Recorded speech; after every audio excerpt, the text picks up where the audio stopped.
Segunda carta de Paulo aos Coríntios, capítulo 11, verso 23.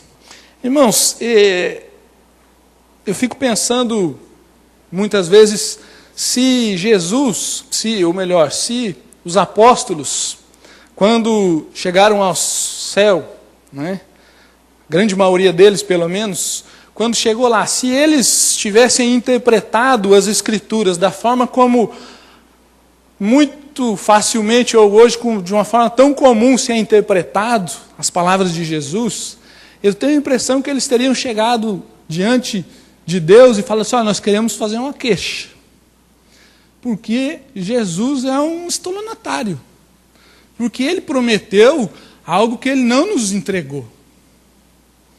Se eles interpretassem da forma como hoje muitas vezes, se não a maioria das vezes, tem sido interpretado, eu acho que eles chegariam com essa queixa lá. Porque veja bem, Jesus disse algumas coisas que você sabe aí de cabeça, nós não precisamos ler, vou só falar algumas frases saltadas, mas Jesus disse que nós teríamos vida e vida em abundância. Jesus disse que ele daria a sua paz, a minha paz vos dou.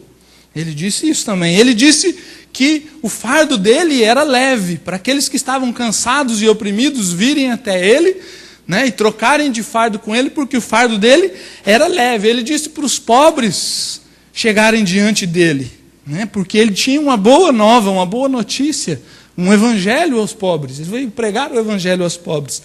Ele disse que veio libertar os cativos, né, veio trazer vista aos cegos, veio libertar os oprimidos de alma. Mas aí, irmãos, quando a gente olha para a vida dos apóstolos, o que aconteceu com a grande maioria deles? Tiago perdeu a cabeça, logo no comecinho da igreja. Paulo, nós já vamos ler alguma coisinha aqui, esse texto que está aberto aí fala a respeito de Paulo, sofreu um pouquinho só. Pedro, segundo a tradição, foi crucificado de cabeça para baixo. Se isso realmente aconteceu ou não, nós não sabemos, mas a tradição diz que Pedro também foi crucificado de cabeça para baixo a pedido dele, que ele não se julgou digno de ser crucificado da mesma forma como seu Senhor e pediu que fosse então crucificado de cabeça para baixo.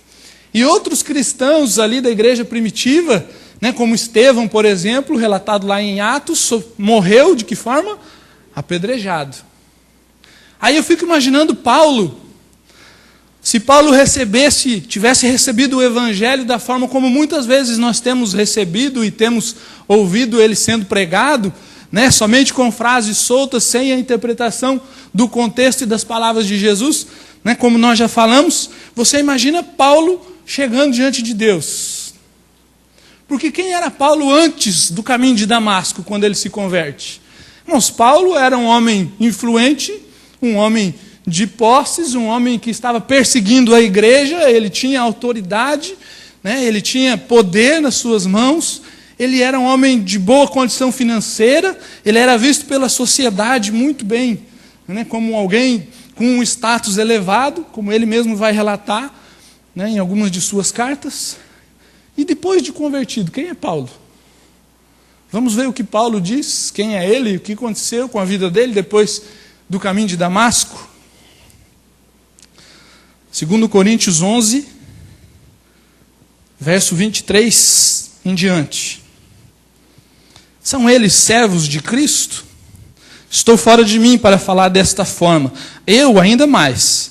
Trabalhei muito mais, fui encarcerado mais vezes, fui açoitado mais severamente e exposto à morte repetidas vezes. 5 vezes recebi dos judeus 39 açoites. 3 vezes fui golpeado com varas. 1 vez apedrejado. 3 vezes sofri naufrágio. Passei uma noite e um dia exposto à fúria do mar. Estive continuamente viajando de uma parte a outra. Enfrentei perigos nos rios, perigos de assaltantes, perigos dos meus compatriotas, perigos dos gentios, perigos na cidade, perigos no deserto, perigos no mar e perigos dos falsos irmãos. Trabalhei arduamente, muitas vezes sem dormir. Passei fome e sede, e muitas vezes fiquei em jejum. Suportei frio e nudez. Além disso, enfrento diariamente uma pressão interior, a saber, a minha preocupação com todas as igrejas. Quem está fraco, que eu não me sinta fraco? Quem não se escandaliza, que eu não me queime por dentro? Se devo orgulhar-me, que seja nas coisas que mostram a minha fraqueza. O Deus e Pai do Senhor Jesus, que é bendito para sempre, sabe que não estou mentindo. Em Damasco, o governador nomeado pelo rei Aretas mandou que se vigiasse a cidade para me prender. Mas de uma janela na muralha fui baixado numa cesta e escapei das mãos dele. Irmãos, pouca coisa que Paulo passou. Mas será que Paulo tem alguma queixa contra Jesus? O próprio Paulo exalta o nome do Senhor Jesus no final desse texto, e o próprio Paulo escreve uma carta chamada, a carta que ele escreveu à igreja dos Filipenses, que é chamada de Carta da Alegria. E nessa carta nós vamos ver Paulo falando, dando conselhos a respeito da alegria. Ele vai dizer: alegrem-se no Senhor. Outra vez vos digo, alegrem-se no Senhor. E Paulo vai dizer que aprendeu o segredo de viver contente, o segredo do contentamento. E o tempo todo na carta de Filipenses, Paulo fala da alegria. E nós vamos ver a vida de Paulo, um homem extremamente motivado, um homem extremamente prático, um homem extremamente agitado, que não tinha parada, que vivia para o seu Senhor com tremenda alegria. Com tremenda alegria, motivação, com disposição. E será que Paulo foi bem sucedido na sua vida? Você acha Paulo bem sucedido? Se nós olhamos hoje para a vida de Paulo, aquele que é considerado o maior evangelista que já existiu foi Paulo. Dentro das circunstâncias que ele teve, as condições que ele tinha de viagem, de circunstância de perseguição, o que Paulo atingiu, o que Paulo fez, mesmo com todas essas, com esses sofrimentos, com essas dores, Paulo foi tremendamente bem sucedido naquilo que Deus deu a ele como obra, como missão na sua vida. Hoje, as grandes doutrinas da igreja, muitas delas estão baseadas nos ensinos de Paulo, revelados pelo Espírito Santo a Paulo. Então, acho que nós podemos aprender alguma coisa com Paulo, e como hoje tem se falado muito acerca de propósitos, e há tantos livros falando de propósitos para uma vida bem-sucedida, eu acho que não há ninguém melhor do que Paulo, além do Senhor Jesus, é claro, mas um servo do Senhor Jesus, do qual nós podemos olhar para onde ele olhou, para aprendermos como ter uma vida bem-sucedida. Eu também quero, com a ajuda do Espírito Santo, aprender como ser bem-sucedido na minha vida. E eu quero propor, através do ensino de Paulo, de conselhos de Paulo, alguns propósitos que Paulo colocou no coração e que Paulo nos ensinou para sermos bem-sucedidos. Se você tem caneta, vá anotando alguns conselhos que Paulo nos dá, de como nós podemos ser bem-sucedidos e de como nós podemos entender a mensagem do Senhor Jesus sem torcê-la e muito menos distorcê-la. Vá lá para Filipenses, capítulo 3.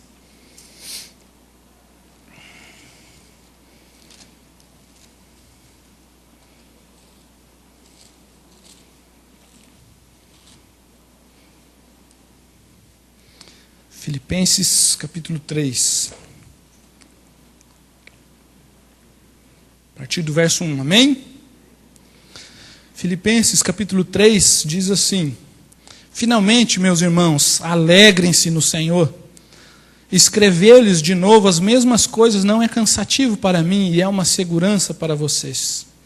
Cuidado com os cães, cuidado com esses que praticam o mal, cuidado com a falsa circuncisão. Pois nós é que somos a circuncisão, nós que adoramos pelo Espírito de Deus, que nos gloriamos em Cristo Jesus e não temos confiança alguma na carne, embora eu mesmo tivesse razões para ter tal confiança. Se alguém pensa que tem razões para confiar na carne, eu ainda mais, circuncidado no 8º dia de vida, pertencente ao povo de Israel, a tribo de Benjamim, verdadeiro hebreu, quanto à lei, fariseu, quanto ao zelo, perseguidor da igreja, quanto à justiça que há na lei, irrepreensível.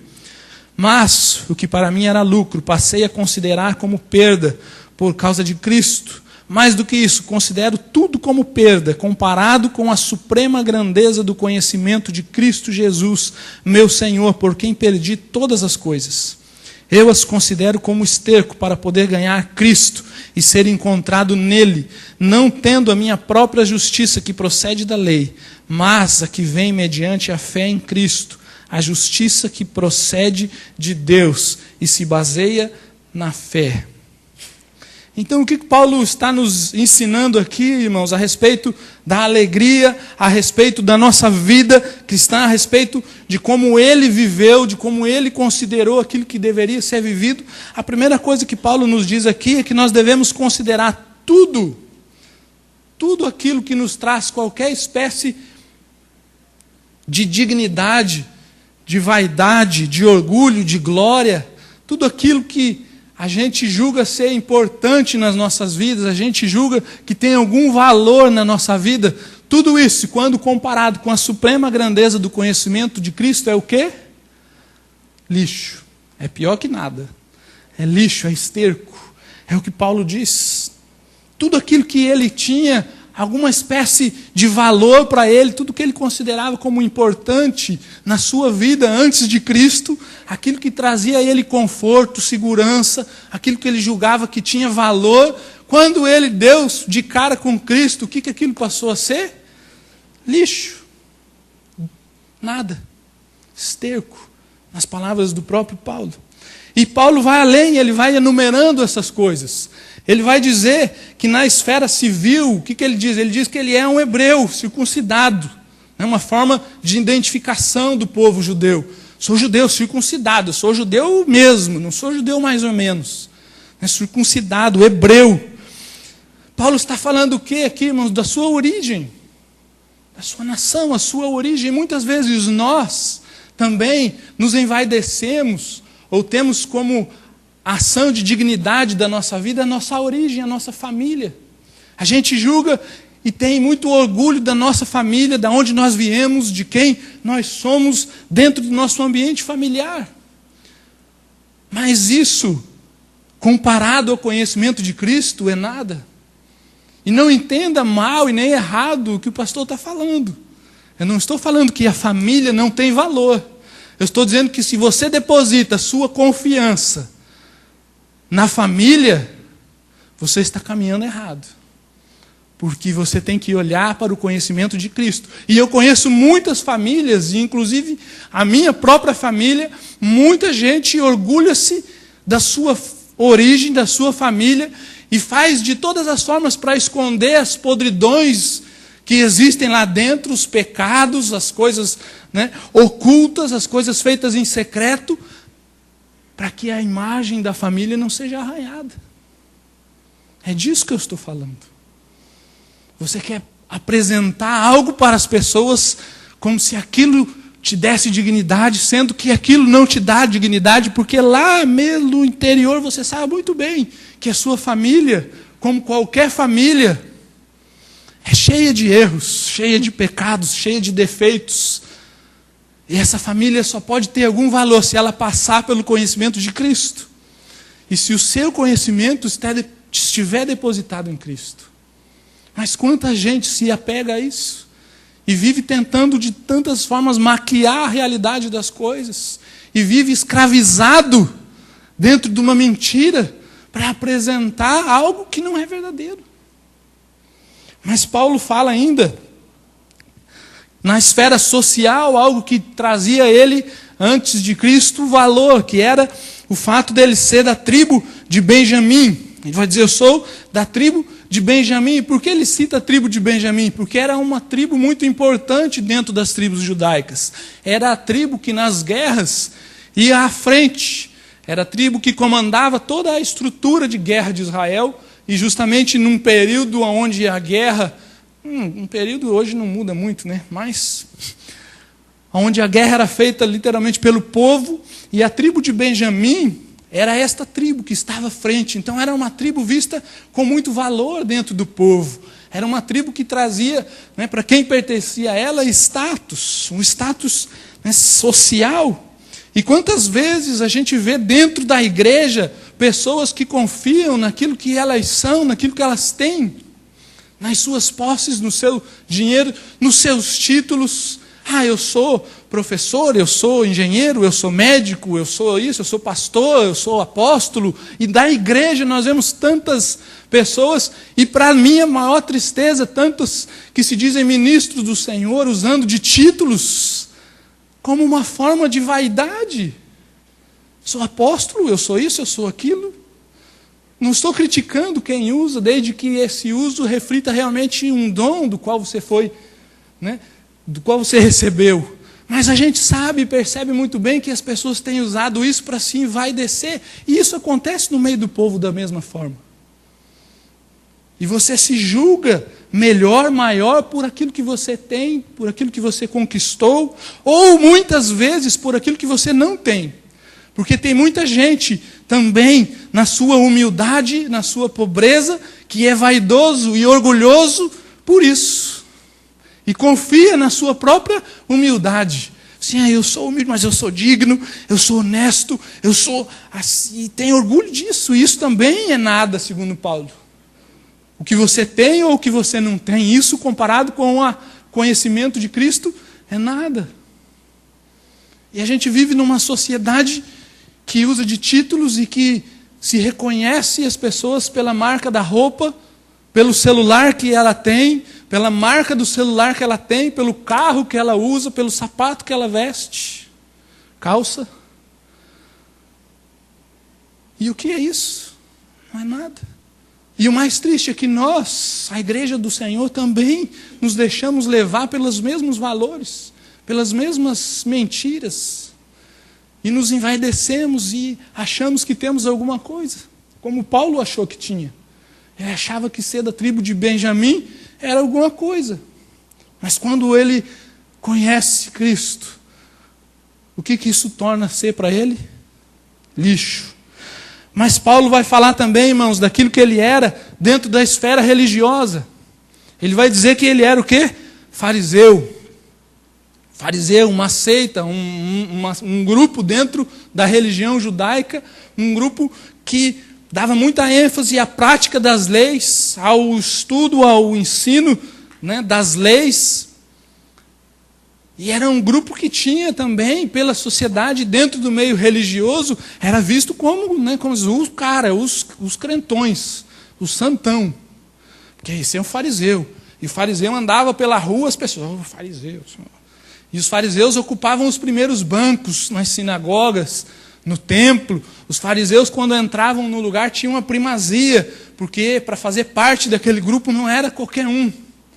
Havia uma série de regras, de rituais para ser aceito dentro do grupo dos fariseus. Não era assim, eu gosto de vocês, quero fazer parte. Não, tinha que passar por um processo rigoroso. Então os fariseus eram considerados alguma coisa. E quantas vezes nós também agimos da mesma forma? Achamos que a nossa religiosidade, achamos que a nossa igreja, a nossa placa, a nossa denominação, ela é melhor, é maior, ela é mais legal, e a gente se acha melhor do que qualquer outro, porque a gente é de uma igreja batista, ou de uma Assembleia de Deus, ou de uma presbiteriana, sei lá qual a igreja. E a gente então começa a andar envaidecido, porque a minha igreja, lá a coisa é legal, lá é certo, lá... E você começa a confiar na igreja e deixa de confiar no Senhor Jesus. Na igreja visível, na igreja denominação. E não na igreja invisível, a igreja que essa sim é o corpo de Cristo. Mas Paulo vai falar também com relação à prática, a sua prática moral de caráter, que também era objeto da sua confiança. Da confiança da sua carne. Ele vai falar que com relação ao seu caráter, ele era irrepreensível. Ele não diz aí, quanto à prática da lei, exterior da lei, interessante que Paulo não deixa de colocar esse detalhe. Paulo era tremendo. Quanto à prática exterior da lei, irrepreensível. Ninguém tinha isso para falar de Paulo.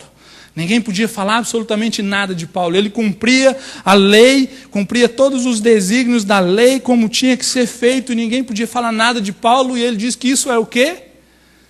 Esterco. esterco. E quanta gente aqui hoje continua como Paulo antes daquele encontro com Cristo, confiando na sua fidelidade, confiando que você é alguém na prática exterior irrepreensível e que ninguém pode falar nada de você, e você, por ser melhor, por ser mais santo, por ser mais puro do que os outros, então você é mais importante, e isso te faz sentir-se melhor, faz se sentir seguro, porque ninguém pode falar nada de você. Mas e quanto à prática não exterior da lei?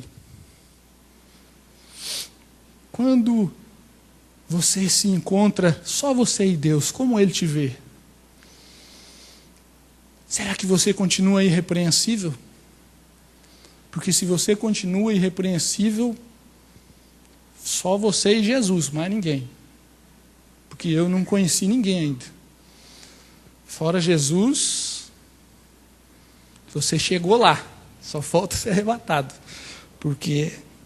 Mas Paulo vai dizer ainda que com relação ao seu serviço, ao seu zelo pelas coisas de Deus, pelas coisas da sua religião, ele era um perseguidor da igreja. Paulo não era só um crente da boca para fora. Paulo tinha um serviço muito ativo dentro da sua religião. O serviço dele era perseguir e matar os crentes. É o que ele diz, ele era perseguidor da igreja, mas fazia isso por zelo. Porque achava realmente que essa nova religião, essa nova mensagem que surgia era uma mentira, era uma heresia, era algo que vinha contra o ensinamento de Deus. E por zelo ele combateu e matou gente, consentiu na morte de pessoas.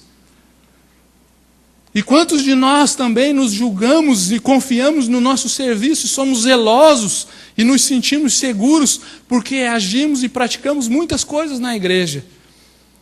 E temos atividades e fazemos tantas coisas, somos zelosos, mas zelamos por tantas coisas. Se não temos o encontro, se não temos a intimidade com Cristo, esse zelo é nada. Como era o de Paulo. Quem sabe você não está perseguindo a igreja de Cristo, achando que está fazendo um bem por ela. Porque se você não tem o discernimento de Cristo no serviço dele, você está agindo contra ele. Você está atrapalhando. Você está perseguindo. Quantas pessoas confiam naquilo que fazem dentro das igrejas? Porque participam de ministérios e fazem diversas coisas, mas ainda não tiveram esse encontro que transformou as suas vidas. Irmãos, Paulo continua, e os conselhos de Paulo vão piorando. Não vou te enganar, não. Paulo continua lá no verso 10. Então, o primeiro propósito que nós aprendemos é que tudo aquilo que eu poderia considerar como algo a me dar dignidade, valor, segurança, comparado com Cristo, é nada. Então, eu preciso estar disposto a jogar isso tudo fora. E o segundo conselho de Paulo, que ele diz a respeito dele mesmo, está no verso 10, ele diz o seguinte: quero conhecer Cristo, o poder de sua ressurreição e a participação dos seus sofrimentos, tornando-me como ele em sua morte, para de alguma forma alcançar a ressurreição dentre os mortos. Então, o segundo propósito de Paulo, que Paulo teve na sua vida, foi que ele queria conhecer a Cristo. Mas aí você deve estar aí pensando, não, mas eu conheço a Cristo, eu já aceitei Jesus, eu já fui num apelo, eu oro ao Senhor Jesus. E você acha que Paulo, quando escreveu isso aqui, já não era convertido? A gente pensa que conhecer a Cristo é algo que acontece nas nossas vidas como um raio, né? Tum, conheço. A gente conhece e encontra com Cristo e continua conhecendo Jesus todo dia, todo dia, todo dia. A gente vai conhecendo mais, porque a palavra diz que o Senhor é fonte inesgotável de conhecimento. A gente precisa continuar tendo a sede de buscar, de conhecer. E quanta gente se converte e continua vivendo uma fé morta, passiva, que não desenvolve, que não conhece mais de Cristo, da mente de Cristo, como o próprio Paulo vai dizer, que nós precisamos conhecer a mente de Cristo. E aí a gente vê pessoas com testemunhos que nos impactam e que muitas vezes nós não entendemos, porque a nossa mente não chegou lá. Quando a gente vê uma jovem missionária, como já foi passado aqui na igreja há um tempo atrás, eu esqueci o nome dela, mas uma jovem missionária, uma menina de 24 anos, arquiteta formada, trabalhando numa grande empresa já, com um belo salário, é chamada por Deus para ser missionária na África. E contra a vontade dos pais, e ela diz, agora eu entendi o que o Senhor Jesus disse lá, quando falou, quem não odiar pai e mãe por amor de mim, não é digno de mim. Porque ela contra a vontade dos pais, que eram cristãos, mas na mesma igreja dela, mas não queria que ela fosse missionária. Ah, não, missionária, minha filha, não, eu investi tudo nela. A gente pagou o curso, ela estudou nas melhores escolas. Nós investimos tudo na vida dessa menina, fez um curso de arquitetura, passou numa seleção dificílima, tem um belo salário, já tem sua casa, seu carro, com 24 anos. Aí Deus agora chega e fala, não, agora você vai para a África. Aí nós dizemos que conhecemos a Cristo. Será que você estaria disposto a deixar o seu filho ir para a África? Ou será que se o Senhor te chamar nesta noite, eu quero você estaria disposto a deixar tudo isso que nós já vimos que é lixo e nada, para atender o chamado de Jesus? E aquela menina foi. E quando nós vemos também um homem que chegou aqui, muitos estavam aqui na igreja, o Senhor, eu anotei o nome dele, Luiz Jaci, um missionário, chegou aqui, eu não sei a idade dele, mas bem velhinho, com a bengalinha, e ele então deu o testemunho aqui para nós. Você pode procurar na internet, está lá, testemunho Luiz Jaci, está tempo lá, mas está lá. Que esse homem, quando missionário lá na antiga União Soviética, foi preso com um outro grupo de missionários, homens e mulheres, e foram trancados na Sibéria, nus, num frio tremendo, tudo junto. E aí, a cada hora, eles davam um banho de mangueira e batiam um monte neles. Metia pancada mesmo neles. E aí ele, aqui falando para a gente depois, que eles agradeceram a Deus por aquela surra. Aí eu sentadinho ali, como assim? Porque foi aquela surra que os manteve vivos, porque do contrário eles teriam morrido de frio. Então, como eles apanhavam, a cada hora o corpo reagia àquela surra, e o corpo produzia o calor necessário para que eles permanecessem vivos. E eles saíram dali vivos e continuaram o seu trabalho missionário. Ah, irmãos, esse homem conhece muito mais de Cristo. E às vezes a gente se acomoda assim, eu conheci Jesus, eu já estou salvo, eu já estou sossegado, estou tranquilo. E a sua mente não conhece nada ainda da mente de Cristo. Mas você se acomoda, você já está tranquilo, enquanto que nós temos tanto ainda para caminhar, para chegar. Mas Paulo vai dizer ainda, o terceiro propósito de Paulo, que está aí nesse versículo que nós já lemos, que ele vai dizer que nós precisamos conhecer o quê? O poder da ressurreição. O poder da ressurreição.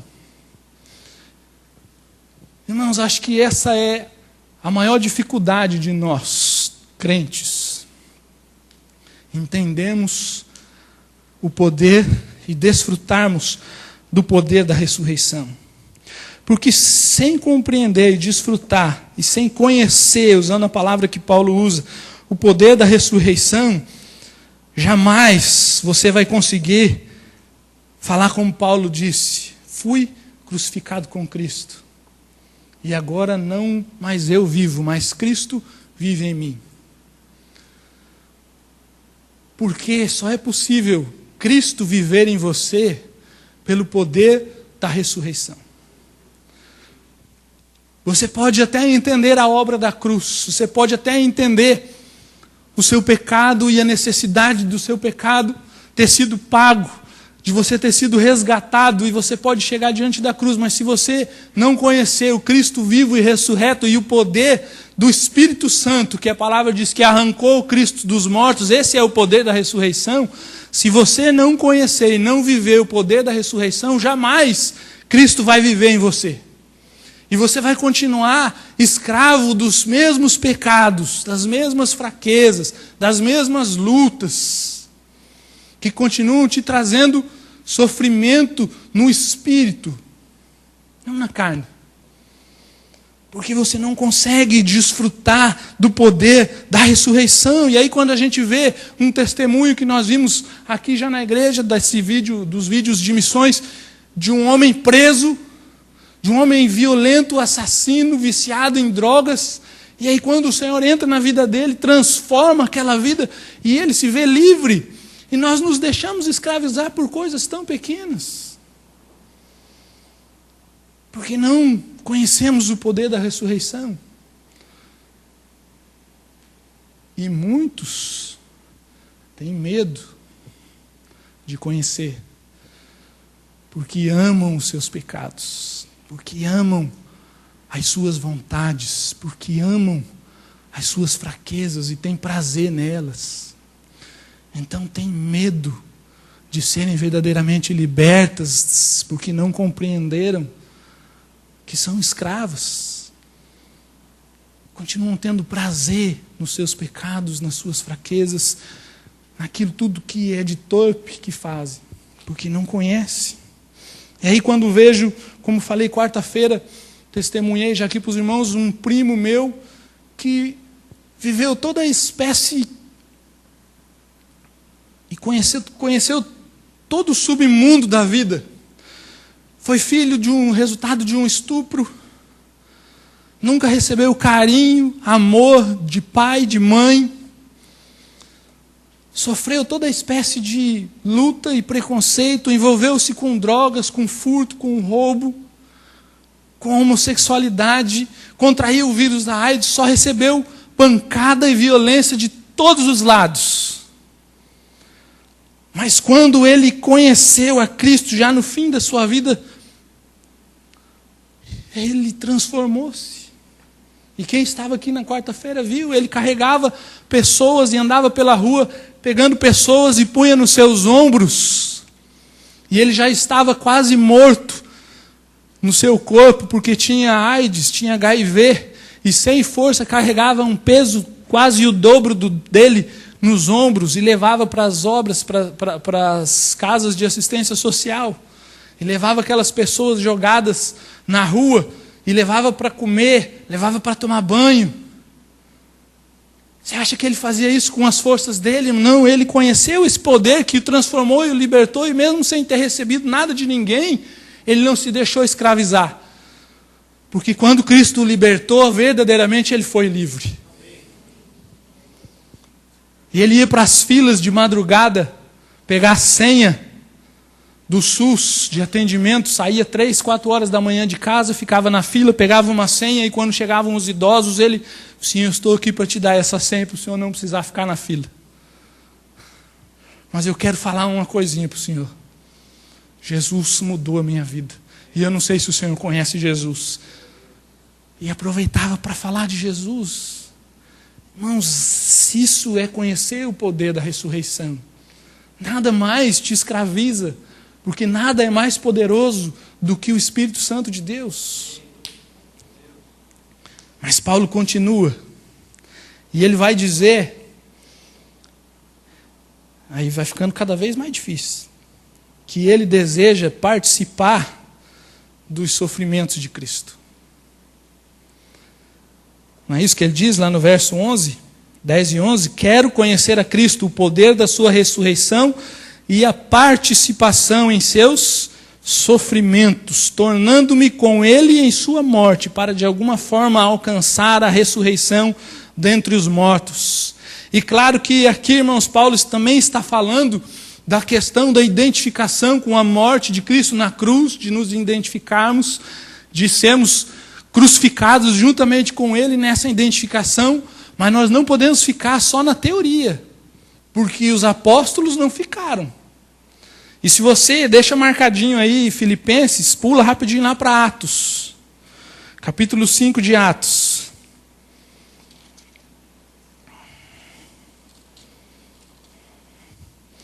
Atos 5, versos 40 e 41.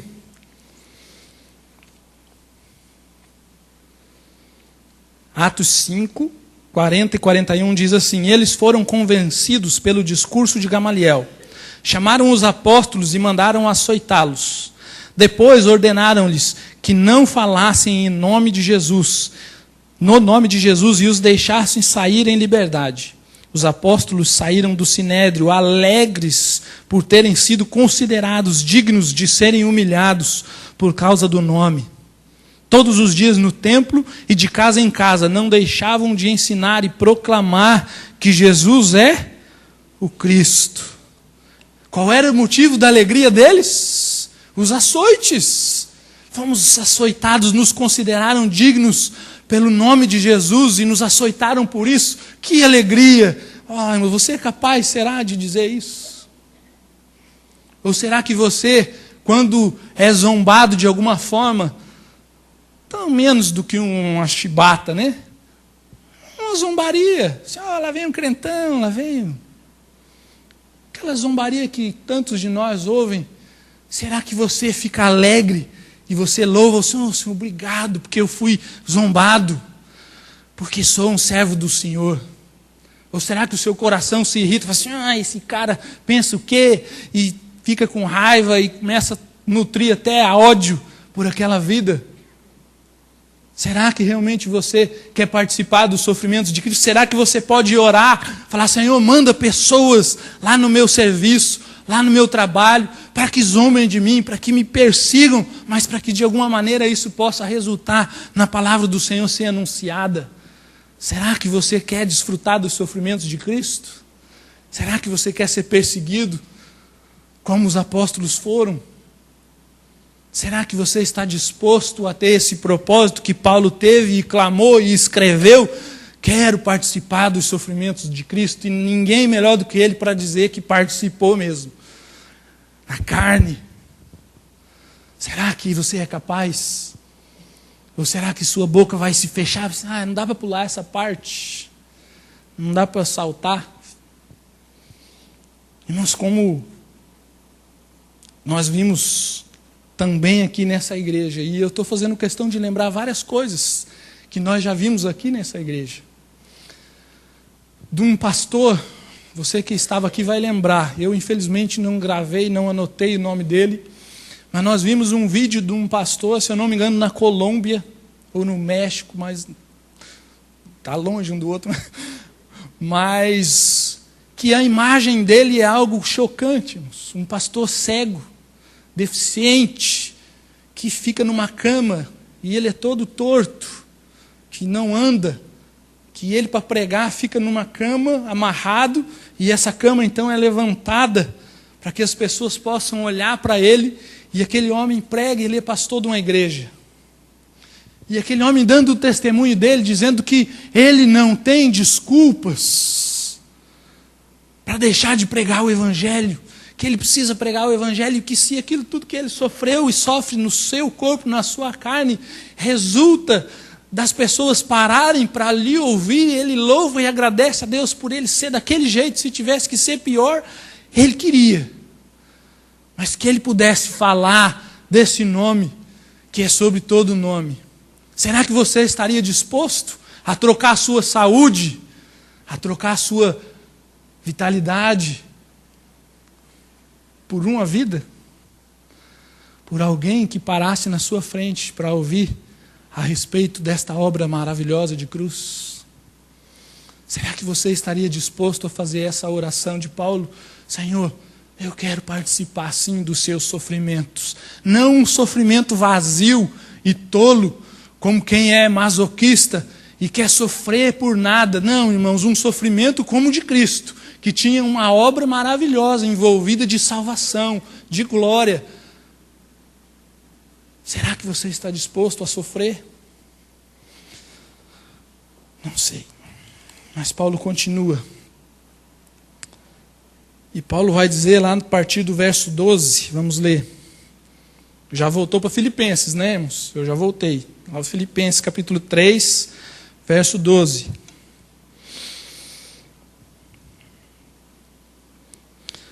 Não que eu já tenha obtido tudo isso, ou tenha sido aperfeiçoado. Irmãos, ele não obteve o quê? O que ele diz? Ele ainda não conheceu totalmente a Cristo, como ele acabou de dizer no verso anterior, ele ainda não conhece totalmente o poder da ressurreição, ele ainda diz que não participou totalmente dos sofrimentos de Cristo, que ainda tem mais. Lembrando que ele escreveu Filipenses da prisão, preso. Aí ele diz, não que eu já tenha obtido tudo isso, ou tenha sido aperfeiçoado, mas prossigo para alcançá-lo, pois para isso também fui alcançado por Cristo Jesus.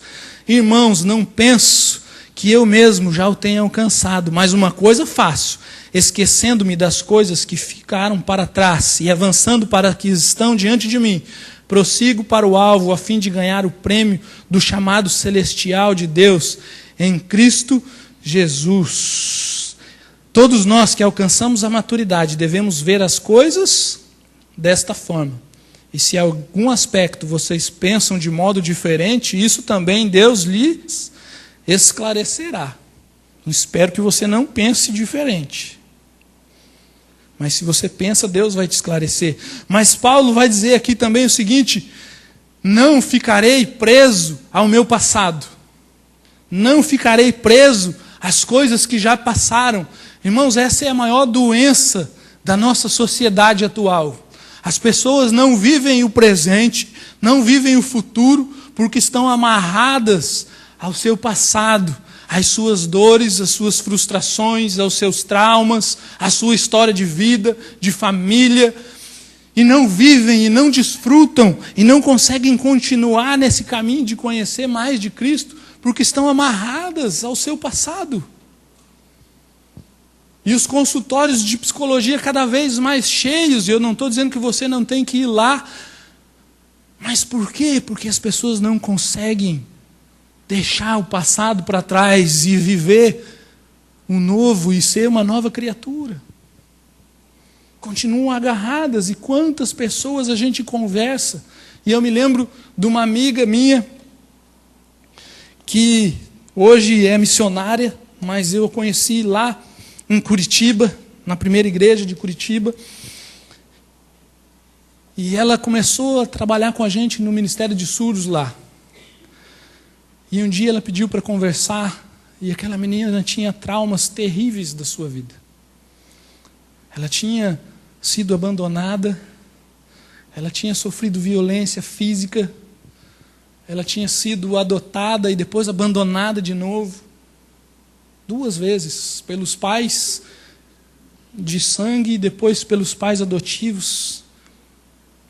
E ela tinha uma profunda amargura e ela não conseguia se sentir amada, ela não conseguia desenvolver na sua vida, na sua fé, porque ela continuava presa a isso.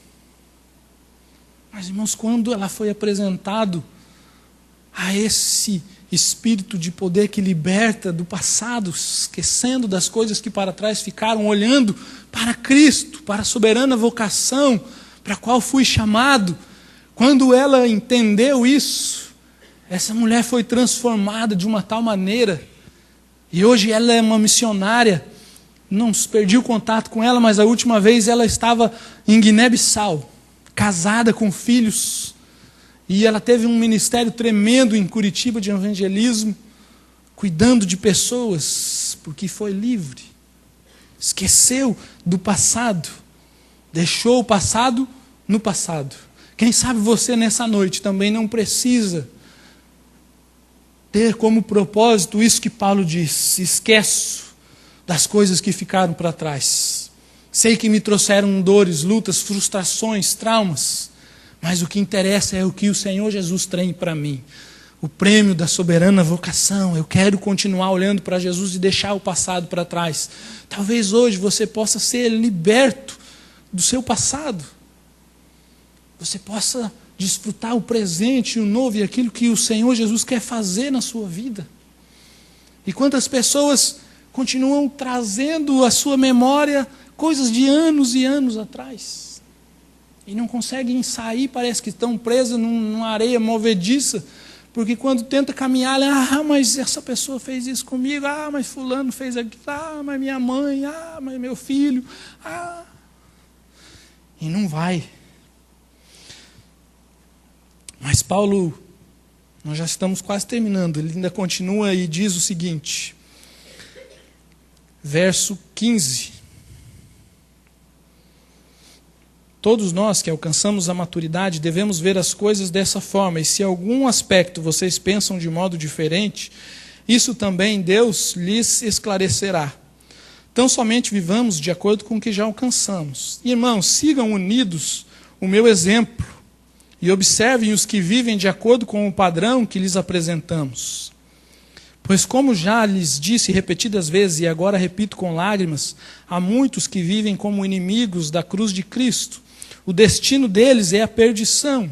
O seu Deus é o estômago, e eles têm orgulho do que é vergonhoso. Só pensam nas coisas terrenas. A nossa cidadania, porém, está nos céus, de onde esperamos ansiosamente o Salvador, o Senhor Jesus Cristo, pelo poder que o capacita de colocar todas as coisas debaixo do seu domínio. Ele transformará os nossos corpos humilhados, tornando-os semelhantes ao seu corpo glorioso. Portanto, meus irmãos, a quem amo e de quem tenho saudade, vocês que são a minha alegria e a minha coroa, permaneçam assim firmes no Senhor, ó amados. Então Paulo vai dizer para que aquela igreja, aquele povo lá da cidade de Filipos devia olhar para o seu exemplo, para o padrão que ele havia apresentado. Sigam unidos o meu exemplo e vivam de acordo com o padrão que lhes apresentei. E aí ele vai dizer o que? Que a nossa mente deve estar voltada aonde? As coisas celestiais. Não é isso que ele diz? A nossa cidadania, porém, está nos céus. Logo, depois de ter falado daqueles que têm como Deus o próprio estômago e só conseguem pensar nas coisas do seu dia a dia, da sua vida, nas coisas da sua própria carne. E às vezes a gente pensa que pensar nas coisas da carne é ficar pensando em pecados, em lascívia, em roubo, em prostituição. Mas, irmãos, nós, e talvez todos nós aqui nessa noite, continuamos extremamente agarrados aos pensamentos da carne e não nas coisas celestiais. Você quer ver um exemplo bem rápido? Responda para você mesmo.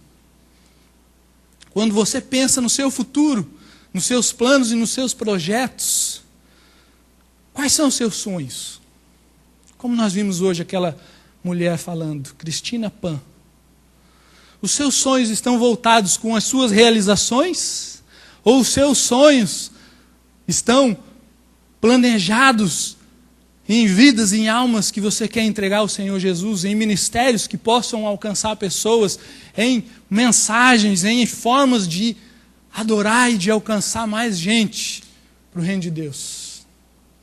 Quais são os seus planos? Quais são os seus sonhos? Irmãos, quantas vezes nós planejamos as nossas vidas e como é costume, inclusive, pregar em muitas igrejas nos finais de ano, de nós temos os nossos alvos e a gente põe lá todos os nossos alvos. Pense nos seus alvos que você talvez tenha feito esse ano. Quando você pôs lá, quais eram os teus alvos? Era comprar alguma coisa? Era concluir um curso? Era começar alguma coisa dentro da sua família? Era, quem sabe, casar? Quem sabe, namorar? Quem sabe, viajar, fazer uma viagem de turismo, ganhar mais dinheiro, começar um negócio novo?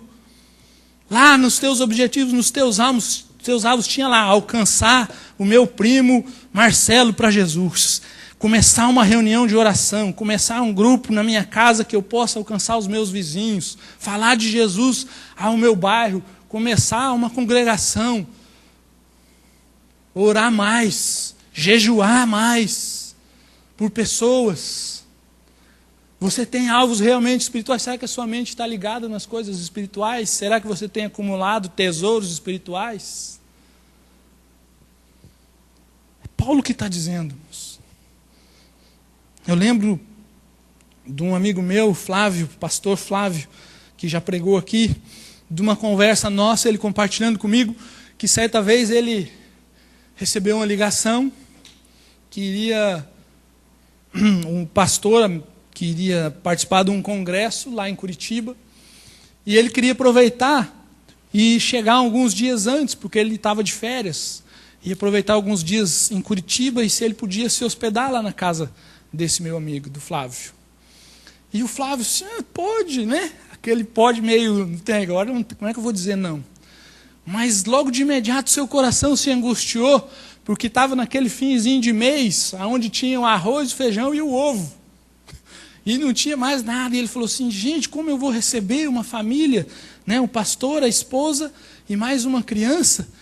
Eu não tenho dinheiro, não tenho leite, o que eu vou fazer? E aquilo angustiou o seu coração, e daqui a pouco a sua esposa falou assim, Flávio, vamos orar. Se eles estão vindo para cá, e se Deus mandou eles para cá, Deus está conosco. E se eles tiverem que comer arroz, feijão e ovo, paciência.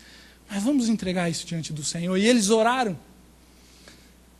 E aí o que acontece, irmãos, daqui 2 dias, na véspera daquela família chegar, encosta um carro lá na casa deles, de um irmão da igreja, que não estava sabendo de nada, ninguém estava sabendo de nada. E aí ele encosta, abre o carro, tira uma cesta de compra enorme, tira e bate lá, e diz, o que foi? Cara, isso aqui estava lá na igreja com um bilhete assim, pastor Flávio. Eu não sei quem mandou, eu peguei, estava vindo para esse lado e trouxe. Aí assim, mas como assim? Quem mandou? Não sei, estava lá no corredor, rapaz. Já te falei. Aí ele pegou, guardou, ligou para a igreja, assim, olha, isso aqui me trouxeram, quem mandou? Será que não era para outra pessoa? E ligaram, perguntaram, ninguém sabe de onde surgiu, de onde veio aquela cesta de compra, e ela estava lá. Irmãos, a mente dele, e ele compartilha, continuava agarrada às coisas do dia, às preocupações que envolvem os nossos dias. Mas o mais tremendo foi que ele compartilhou isso comigo e disse o seguinte, Fábio, eu passei por muitas dificuldades, e ele realmente passou por dificuldades depois desse período, saiu lá de Curitiba, e dificuldades tremendas financeiras, mas nunca faltou comida na minha casa. Mas eu peço a Deus que tenha misericórdia de mim, porque eu ainda não sei qual seria a minha reação se faltasse. E se faltasse? Se faltasse? Como Paulo disse lá no texto que nós começamos a ler, que ele passou fome, nudez, perigo de morte, violência de todos os tipos. E se faltasse? E se a fome viesse? Será que, como Paulo, você ainda conseguiria pensar nas coisas celestiais e entender que aquilo era projeto de Deus? Irmãos, a nossa mente continua tão distante da mente de Cristo. Basta nós olharmos para alguns dos apóstolos, basta nós olharmos para algumas pessoas que ainda hoje estão aqui no nosso meio, como nós precisamos pedir mais e mais conhecimento de Cristo e que a mente dele toque o nosso coração. Se você lembrar da história de George Miller, muitos devem conhecer, um homem que Deus deu um chamado para construir um orfanato, para cuidar de órfãos, um homem sem dinheiro, sem posses, pobre. E Deus deu um chamado a ele, e ele falou assim, eu vou, mas eu não vou pedir dinheiro para ninguém, 1 centavo eu não vou pedir. E aquele homem então começa a recolher crianças numa casa, e com as suas próprias posses, e começa a cuidar de órfãos. E aí num dia eles acordam de manhã, e ele não tem absolutamente nada para servir no café da manhã. Nada. E aí aquele homem então vem com as crianças, e coloca as crianças todas sentadas na mesa, e fala, irmãos, queridos, vamos orar. E ele ora e agradece a Deus pelo café da manhã que o Senhor tinha proporcionado a eles. Não tinha nada, irmãos, na mesa, não tinha nada para beber nem para comer. E ele louva e agradece a Deus pelo dia e pelo alimento. Amém. O que foi? Vai lá na porta, um homem numa carroça, fala assim, olha, a carroça quebrou aqui, eu estava fazendo entregas, era o padeiro, e eu não vou conseguir entregar, e isso vai estragar. Você não quer ficar com esse pão e com esse leite? Sim, que eu quero.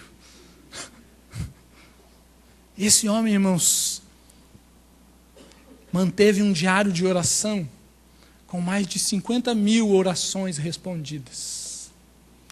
Esse homem construiu 5 grandes orfanatos, sem pedir um centavo para ninguém, só com oração. Só com oração, nunca pediu um centavo a ninguém. Construiu, cuidou de mais de 10.000 crianças abandonadas. Construiu 117 escolas que atenderam mais de 120.000 alunos. Só com o joelho no chão, orando e confiando na ação de Deus. Mas depender de Deus é uma aventura. Às vezes chega na hora que a corda já está apertando, que a língua está de fora, para que a gente possa aprender a confiar nele. Ou às vezes não chega, como para Paulo não chegou. E ele continuou louvando e entendendo que a vida dele era para a glória de Deus. E por fim, irmãos, Paulo tem ainda como propósito e nos ensina, está lá no verso 20 que nós já lemos, ele diz assim: a nossa cidadania, porém, está nos céus, de onde esperamos ansiosamente o Salvador, o Senhor Jesus Cristo. Existe uma ansiedade que é ensinada pela palavra de Deus. Existe uma ansiedade, e a única ansiedade que nós podemos ter, que é ansiar pela volta do nosso Salvador, Senhor Jesus Cristo.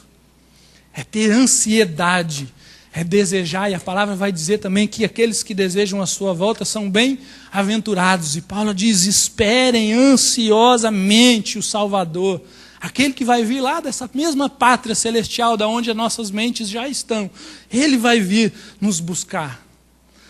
Irmãos, você pensa na volta de Jesus, você ora pela volta de Jesus, você deseja ardentemente a volta de Jesus.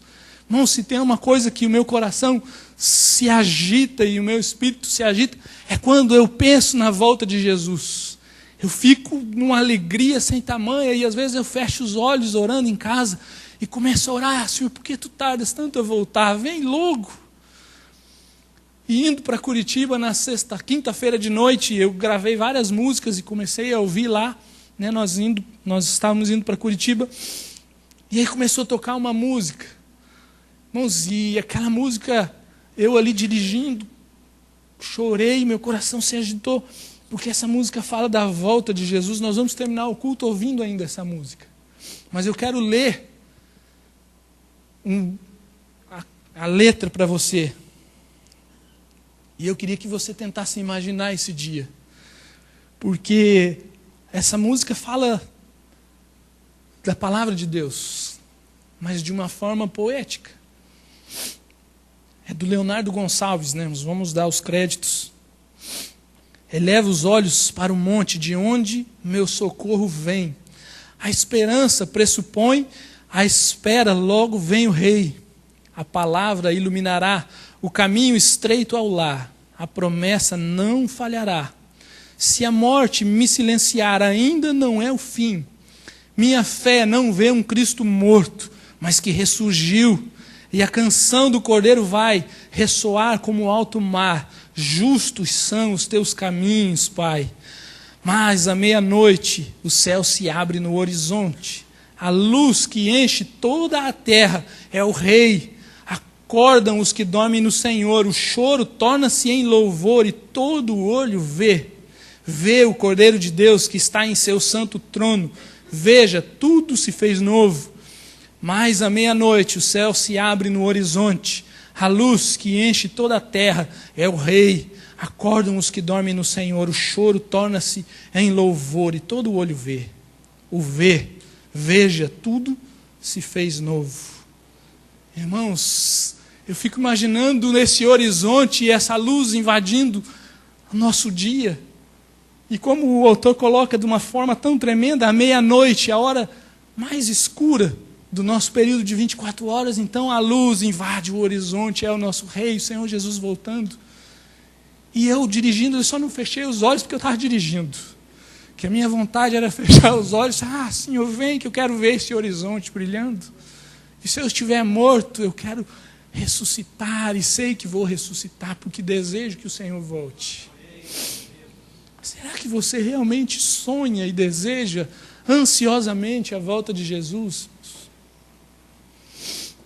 Porque se você deseja, e se você, assim como Paulo diz, buscar aquilo que Paulo nos ensinou, certamente que Jesus nunca foi nem nunca será um estelionatário.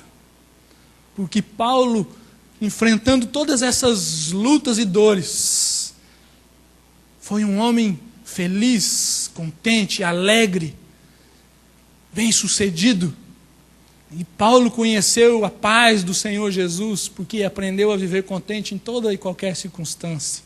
Paulo conheceu a vida abundante do Senhor Jesus, porque teve uma vida que abundou e transbordou na vida de tantos outros, e transborda até hoje nas nossas vidas. Paulo conheceu de fato as promessas do Senhor Jesus, e nos deixou ensinadas. Mas eu fico pensando, se Paulo hoje entrasse nas nossas igrejas, talvez nós olharíamos para esse homem como um fracassado, um coitado perseguido. Talvez faríamos com Paulo um culto de libertação. Afinal de contas, ele tinha um espinho na carne, ele era agarrado, ou alguma maldição, alguma coisa estava levando a vida de Paulo para trás. Porque nós não conseguimos olhar para a verdadeira mensagem da cruz, para a verdadeira palavra que transforma, e não vivemos o desejo ansioso pela volta de Cristo. Eu gostaria de orar com você, e então logo eu termino de orar, o nosso culto vai se encerrar, e essa música que eu li vai começar a tocar, e você pode ficar à vontade para se levantar, para cumprimentar os seus amigos. Mas ouça a música enquanto faz isso. Pense nas coisas que você ouviu hoje. E peça para que o Espírito Santo te ilumine. E para que o Espírito Santo possa transformar a sua mente, transformar a sua vida. E certamente, aos olhos de Deus, você vai ser bem-sucedido. Porque ser bem-sucedido aos olhos dos homens, como Paulo diz, isso é lixo, isso é nada.